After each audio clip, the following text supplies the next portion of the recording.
Hi guys, welcome to GIT development.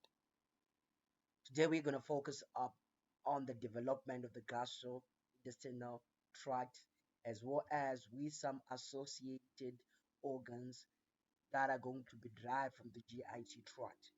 Because these are the objectives that we are going to focus on. Just in summary, we're going to focus on the formation of the primordial of the GIT, uh, formation of the layers which are found in the wall of the GIT.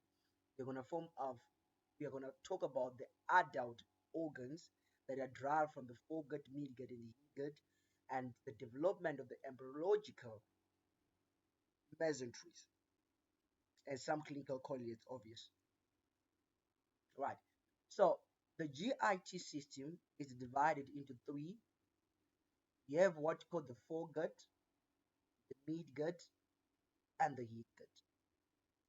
So the foregut, right, it extends from caudal to the pharyngeal tube.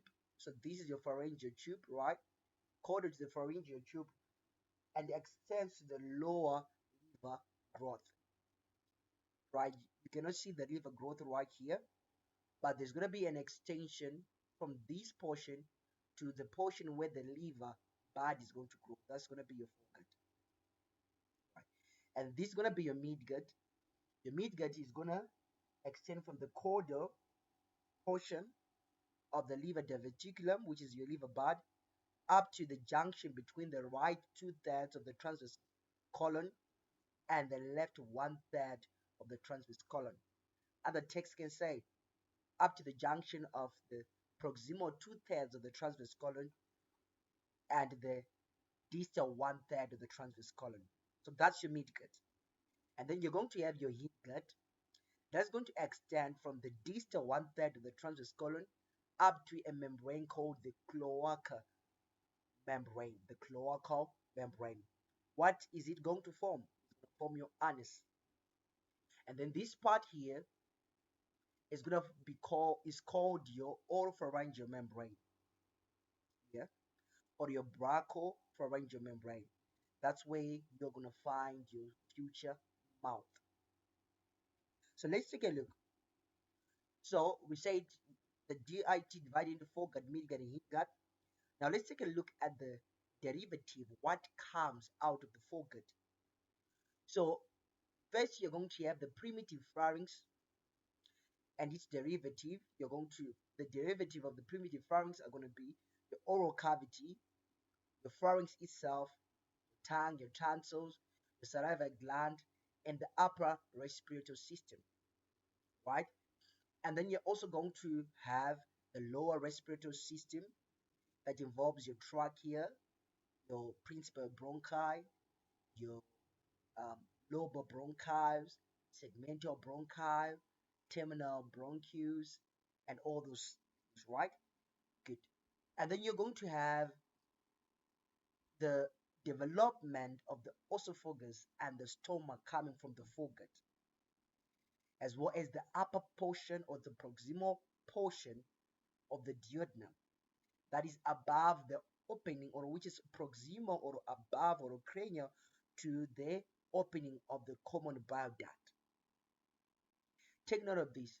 The common bile duct, as it enters the duodenum, it enters at a region called the major duodenal papilla. And that point, it demarcates the area that is above that point is going to be coming from your foregut. The area that is below that point is going to be coming from your midgut. So in other terms, as you're going to see, the duodenum comes from the foregut and the midgut. Right. So the foregut, you will also give rise to the liver and its biliary apparatus. What involves the biliary apparatus is your gallbladder and the bile duct system, right? And the pancreas itself, it comes from the foregut. Take note of this.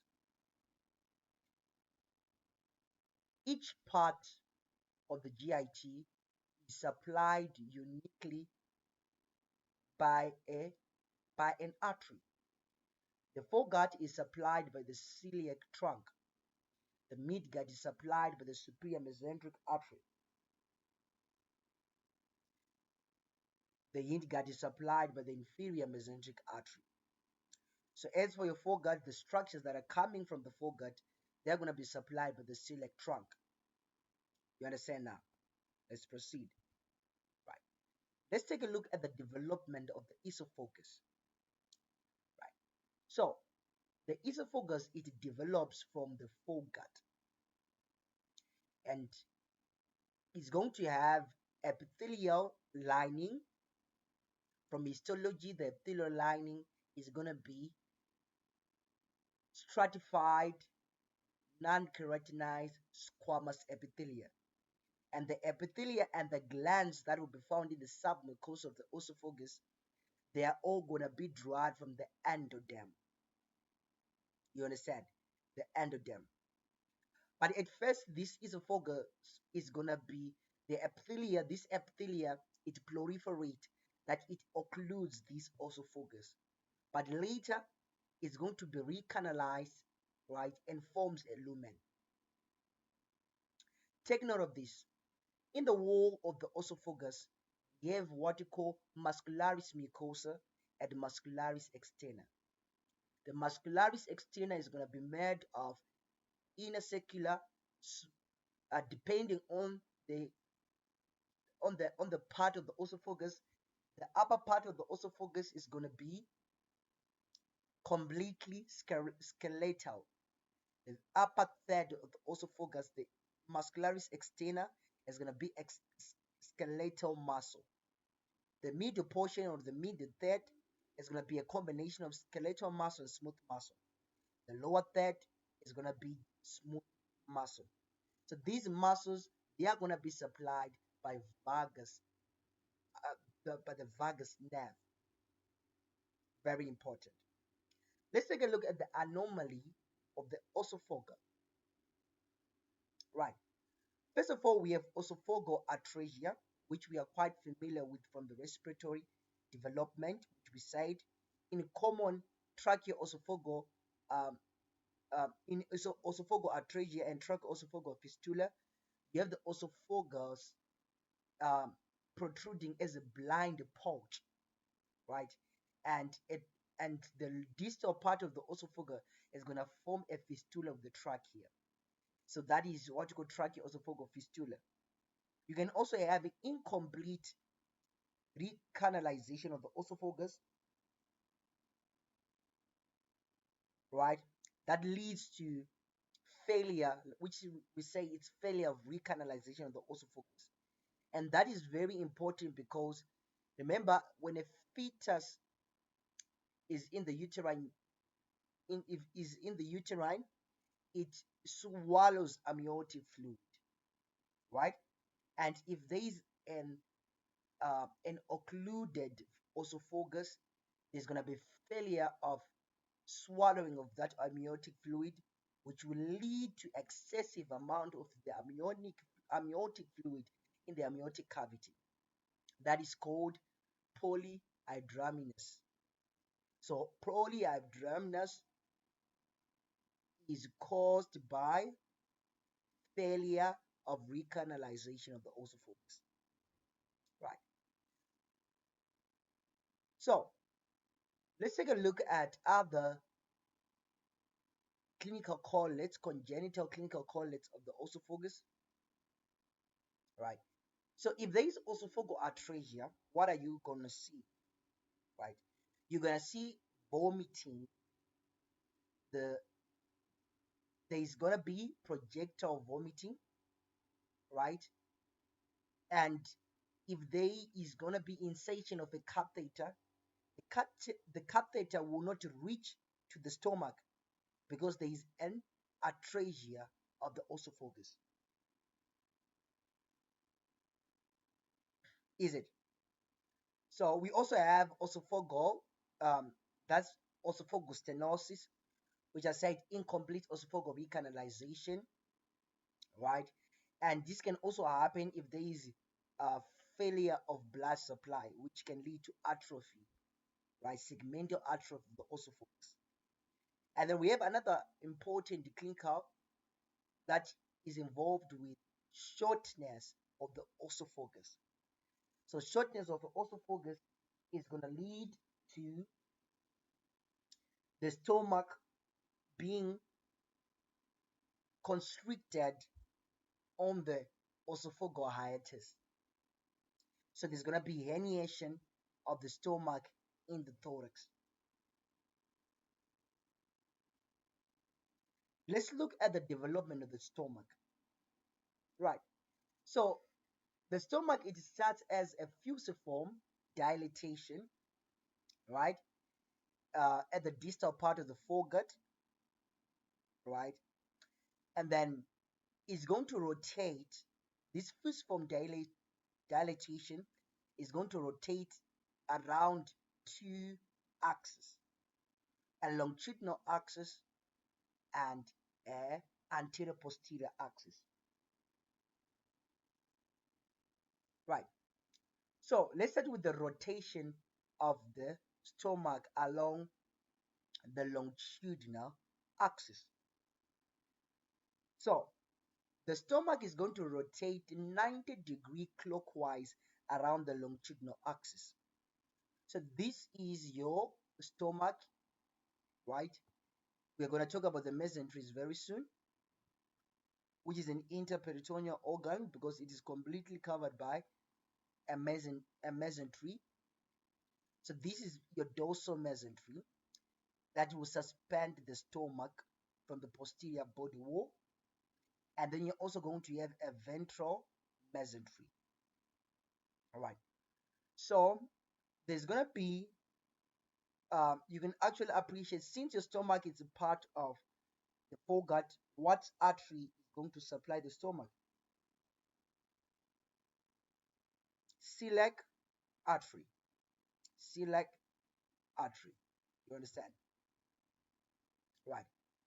So you can now actually see there is going to be a rotation of the stomach, a 90-degree rotation of the stomach.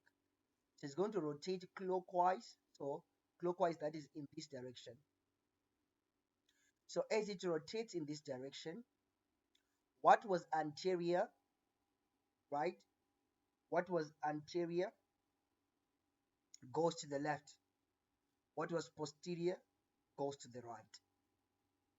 You understand? So you're going to have the anterior portion going to the left, the posterior portion moving to the right. And take note of this. The cells of the left portion of the stomach, right? And there are also going to be cells forming the right portion of the stomach. And those cells that form the right portion, which was once the posterior portion of the stomach, they are going to proliferate rapidly as compared to those of the left. So you're going to have a greater curvature and a lesser curvature. Right. So along the longitudinal axis, we said 90 degrees clockwise. The portion that is now the left, and then we have a portion that is now the right of the stomach. And that portion that is of the right of the stomach, which is once the posterior portion of the stomach, is going to proliferate, forming the greater curvature. The other one will form the lesser curvature. Very important. Right. And take note of this. As the stomach is rotating 90-degree clockwise, what was the dorsal mesentery? The dorsal mesentery is going to be pulled to the right, and the ventral mesentery is going to be pulled to the left. And this rotation is going to create a space posterior to the stomach, which we call the omental bursa. This space, you can actually see the space behind. Very good.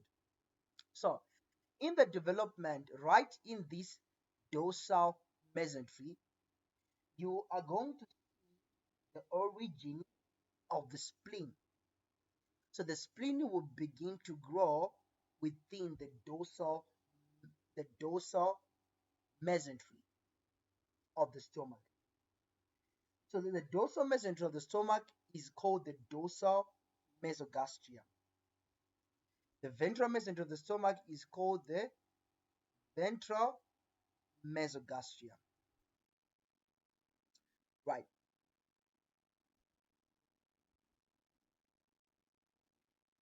So now we can now actually see your greater curvature right here, your lesser curvature right here, the area posterior to the stomach, that's your omental bursa, and then this is your dorsal mesentery, which we say the dorsal mesogastrium. And then within the dorsal mesentery, we are going to have the formation of the spleen. Right. So that is going to be the formation of your stomach. Right. So the spleen is going to be formed within the dorsal mesogastrium of the stomach. You understand now? Good. So later, the dorsal mesogastrium of the stomach will reflect to the right, and then it's going to form this double layer of peritoneum that will descend downward, which we call the greater omentum. So the greater omentum is formed from the dorsal mesogastrium. That is going to overlie the transverse colon and the small intestinal loop, the dorsal or the greater omentum. Right.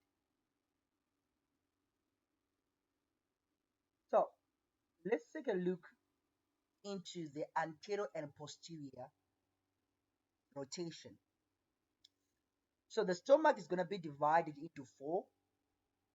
You're going to have a cardiac portion, a fundus, body, and a pyloric part. So what happens is this: the pyloric part of the stomach, right, which is the caudal part of the stomach, is going to move to the right and upward. To the right and upward. So you can see this is straight, right? This pyloric part is going to move to the right and upward. While the cranial portion, which is your cardia, is going to move to the left and downward. So this will settle the stomach right in its original position. So the cardia moved to the left and downward, the pyloric part moved to the right and upward. Understand? So we say the dorsal mesogastrium of the stomach moves to the left, leaving a space behind that is called the omental bursa. Right. And within it, we are going to have the formation of the spleen. Right? So this spleen is going to attach to the stomach via what you call a gastrolinal ligament. So you can actually see this is a spleen, right? And this ligament that attaches the stomach, that's your gastrolinal ligament. And then the other one that is going to attach the posterior body wall is going to be called your lieno-renal ligament. So your lieno-renal ligament will later also fuse with the developing kidney, right? And the ones that will fuse with the stomach is going to be called your gastrorenal ligament.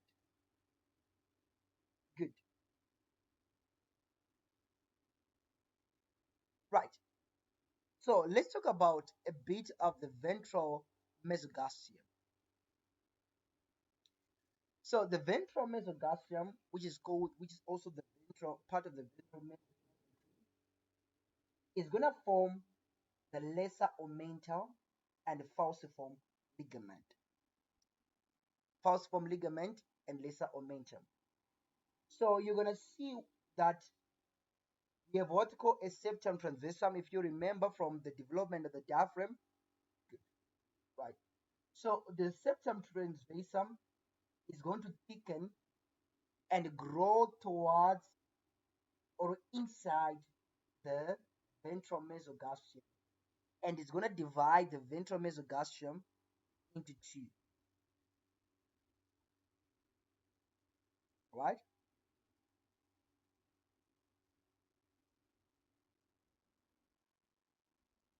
Into two. I cannot see the diagram right here,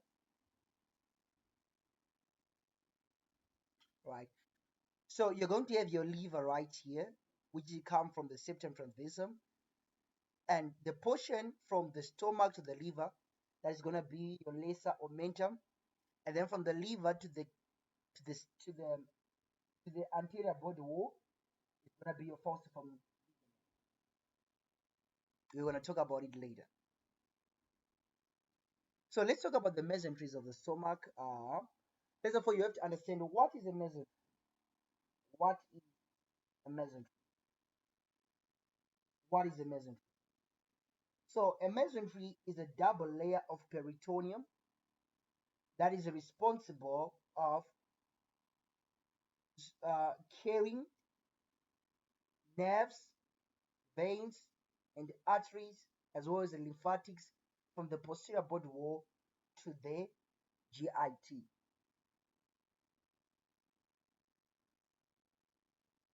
Understood? So these mesenteries, they are going to be named according to the position of the GIT.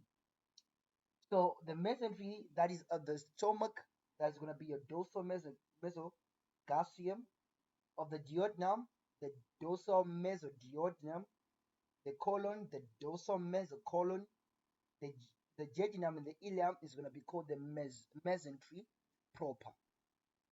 You understand? So suspended from the dorsal abdominal wall by the dorsal mesogastrium. You understand? So the mesentery is carried to the left during the 90-degree clockwise rotation, and then posterior to it is going to form a space called the omental base, or called a lesser sac of peritoneum. As for the ventral mesentery, or which we call the ventral mesogastrium, the stomach is going to attach to the liver via the what? The what? The lesser omentum, right? The lesser omentum, and then it will want to attach the ventral abdominal wall from the liver by the falciform ligament. Take note of this. The omental basa, the space that we spoke of, communicate with the peritoneal cavity through what we call the epiploic foramen of Winslow. The epiploic foramen of Winslow. It facilitates the communication of the omental basa, right, and the peritoneal cavity. Right.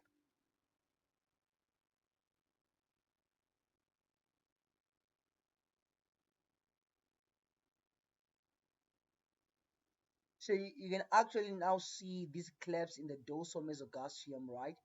That will later result to form the omental basa, which we talk about. So this one is going to rotate it to this side going to this side, and we're going to form that space that's called the omental basa. And you can actually now start to see the formation of the omental basa right here. You can actually now see even more clearly the formation of the omental basa right here, right? And the opening, the communication of the omental basa and the peritoneal cavity is going to be called the epiploic foramen of Winslow, or just the omental foramen. The omental foramen. So the elongation of the dorsal mesogastrium will lead to the expansion of the what? Of the omental basa. Right? This is a very good diagram you can actually now see that this becomes your stomach right here. And this space behind the stomach is going to be called your omental bassa. This is your your dorsal mesogastrium that we say it will later form the greater omentum, right? And within it, that's where we have the formation of the spleen. Once again, we spoke of this, right? So now, we now see this. I want you to look here. This is the dorsal mesogastrium. The dorsal mesogastrium will continue to expand, right? And then as it continues to expand, it will expand and grow caudally and form this layer of this double layered peritoneum that is called um, the greater omentum. The greater omentum, right? So I think that's everything that you have to understand when it comes to the stomach. But before I get to the duodenum, let me just walk with you through the clinical correlates of the stomach, right? So the stomach can undergo what you call pyloric stenosis, which is very important. Pyloric stenosis. If you remember very well, I said that there is a portion that is called the pyloric part. And remember, the in the development of the GIT, there's going to be the proliferation of the endothelium, forming a cord of cells that will later recanalize, forming the lumen of the GIT. But if there is in the pyloric part, remember the wall of the GIT is muscles, which are said to be muscularis externa and muscularis mucosa. So you're going to find the circular layer of the muscularis mucosa, the muscularis externa, sorry, is going to, in the case of pyloric stenosis, is going to undergo hypertrophy. So if the muscle becomes thick than normal, you're going to have a very small lumen than normal. So that itself is called pyloric stenosis. Pyloric stenosis. And this pyloric stenosis, how is it going to be diagnosed?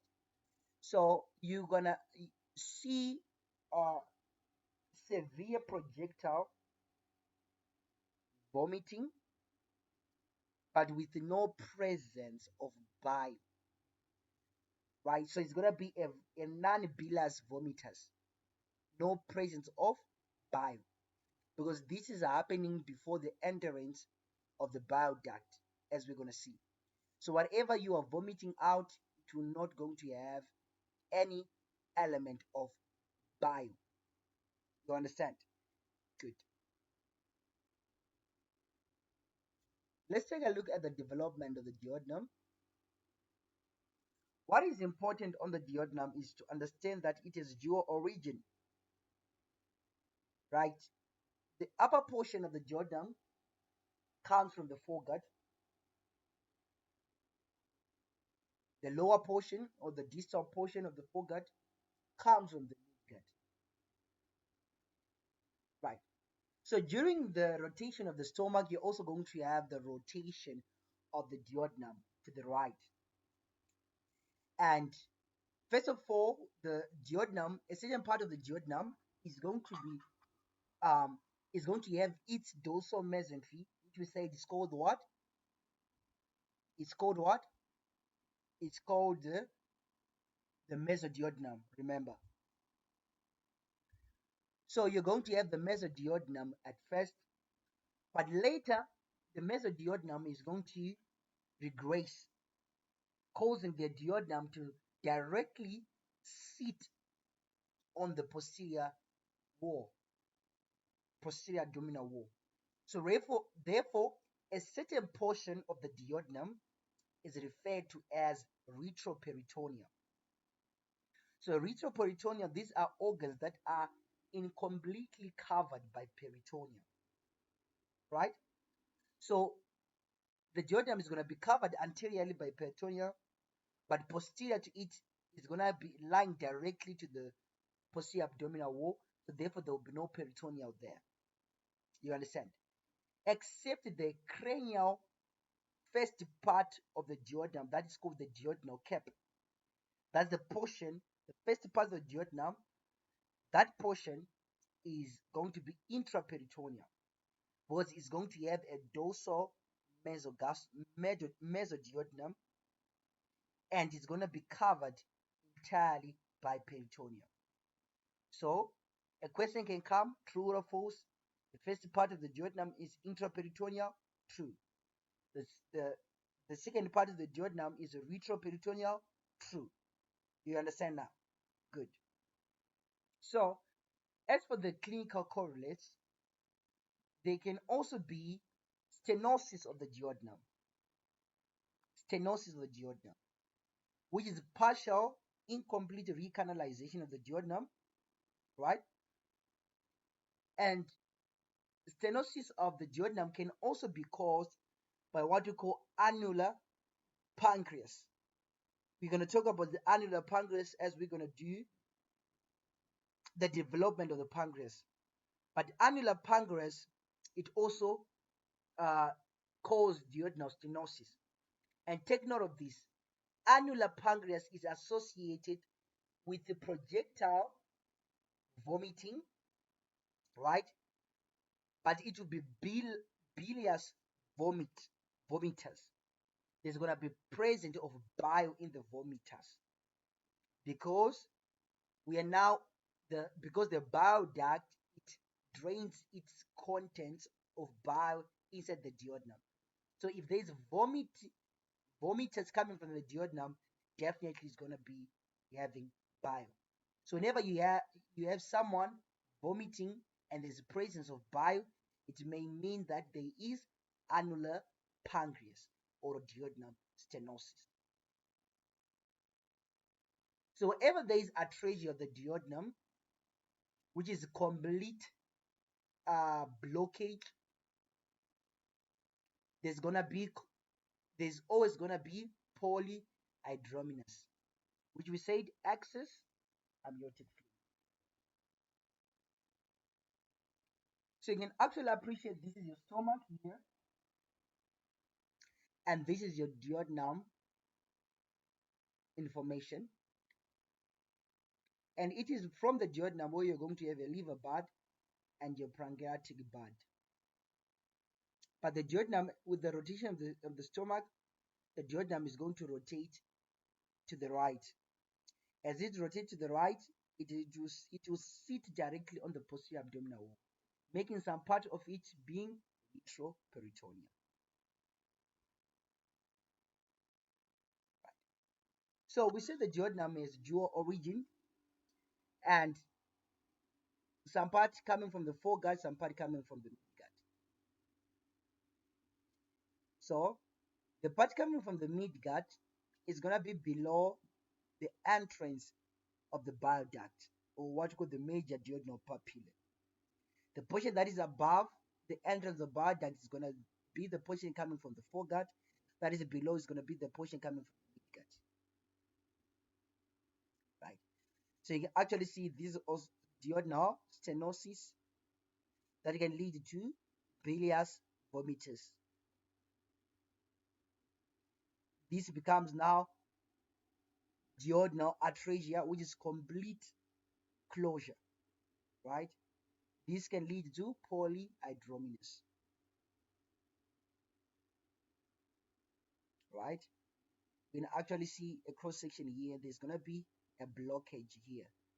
So whatever that is here will not proceed here. So there's gonna be polyhydramnios when the fetus fail to swallow amniotic fluid. Okay, right. So let's talk a bit about the development of the liver and the biliary apparatus. Development of the liver. So the liver primordium appears at the mid third week, right, as an outgrowth of the terminal portion of the foregut, right?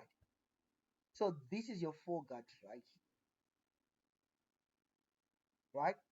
At the terminal portion of the foregut, that's where you have the outgrowth of the liver primordium, which is called the hepatic diverticulum. So the hepatic diverticulum, yeah, good. This is your foregut, terminal portion of the foregut, your hepatic diverticulum growing ventrally, right? So the hepatic diverticulum will penetrate the septum transversa, right? Remember, the septum transversum, it will be coming from the mesodermal disc, right? It's going to be the mesodermal disc that separates the, the pericardial cavity from the yolk sac, remember. So this portion is going to form the liver. You understand now? So you're going to have a part of the liver that's going to be formed from the liver cord coming from the hepatic diverticulum, and then some portion of the liver coming from the septum transversa, the ones that is going to be penetrated. So the liver cord is going to form the parenchyma of the liver. That's your hepatocytes. So your liver cells, your hepatocytes, and the cells that will be lining your biliary ducts, they are going to come from this liver cord. But as for the hematopoietic cells, remember the liver at birth or before birth is going to be involved in uh, hematopoiesis, which is the formation of red blood cells, right? So you're going to have hematopoietic cells, Kupffer cells, and connective tissue cells coming from the septum transversum, not coming from the liver cord. You understand? Good. So then at the liver diverticulum, there's going to be another growth, right? Another growth that is going to form the bile duct. You understand? That's going to form the what? The bile duct. So that is going to form your bile duct, and the other growth is going to form your gallbladder. Gallbladder. Good. So let's take a look. So the liver arises from the foregut, divides into two parts. The larger is the liver primordium. The smaller is going to be your gallbladder. You have endodermal cells which give rise to hepatic cells. What did I say? The hepatic diverticulum will bring about the parenchyma of the liver, which are hepatic cells. So hepatic cells, they have endodermal origin. While it's the cells, other cells, your Kupffer cells, your connective tissue cells, cells, they are gonna come from the mesoderm. Right. So the duodenum rotates and the entrance of the bile duct is carried to the cranial aspect of the duodenum. You're gonna see as we're gonna do the development of Pancreas. Now, so what is important here, take note of this. This is your diaphragm. This is your liver, formation of your liver. You can actually see that this is your hepatic diverticulum. That will give another ventral bud, which will form your gallbladder, right?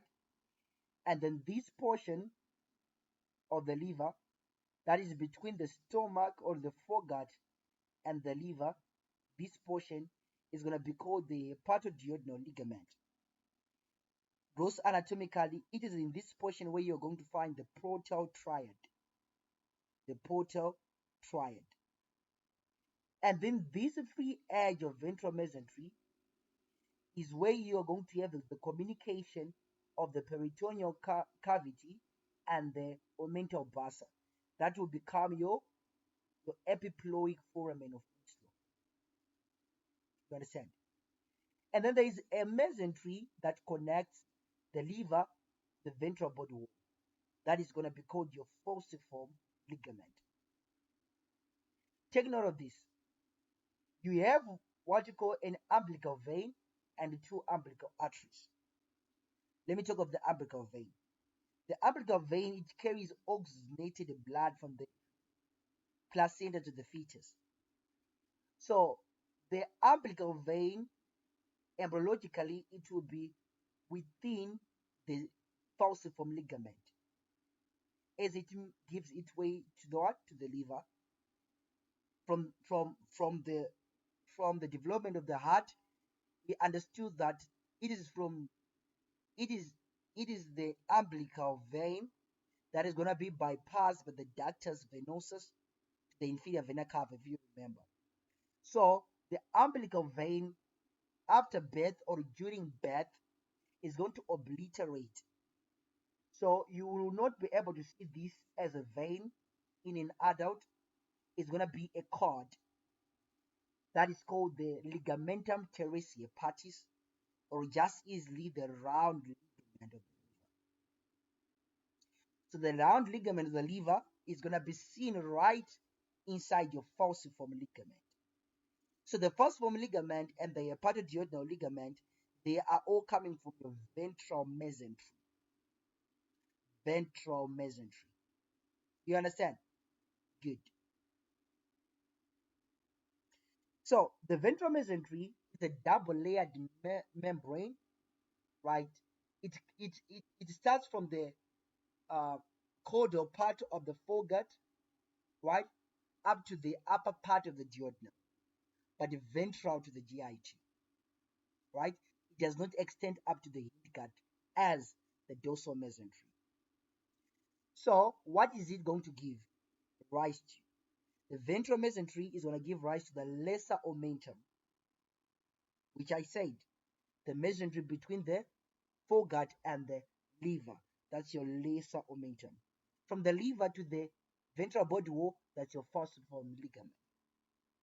Understand this. The umbilical vein passes in the free body of the falciform ligament on its way from the umbilical cord to the liver.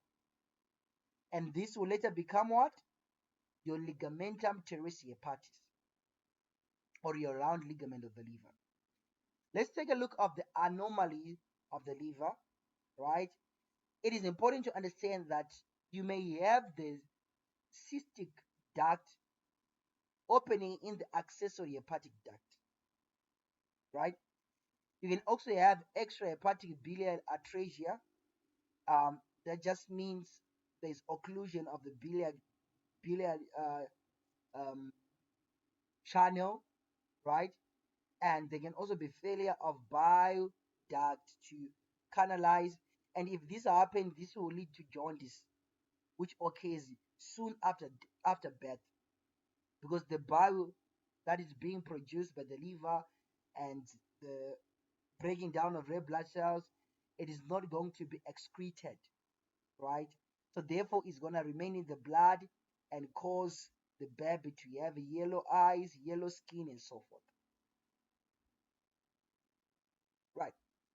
So lastly, on the foregut, let's talk about the development of the pancreas. The development of the pancreas. Take note of this. The pancreas originated from two parts.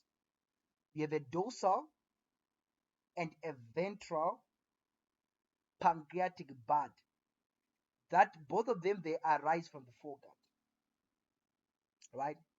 So the ventral bud, what is it going to form? So this is going to be a dorsal. This is going to be a dorsal pancreatic bud. This is going to be a ventral pancreatic bud. So your ventral pancreatic bud is going to form what you call the antennate process at the inferior part of the head of the pancreas. So remember, take note of this. The pancreas is a head, a body, and a tail. So the inferior part of the head and the antennate process of the pancreas come from the ventral pancreatic bud. And the dorsal pancreatic bud, which will later fuse with the ventral pancreatic bud, the dorsal pancreatic bud is going to give rise to what's called the main pancreatic duct.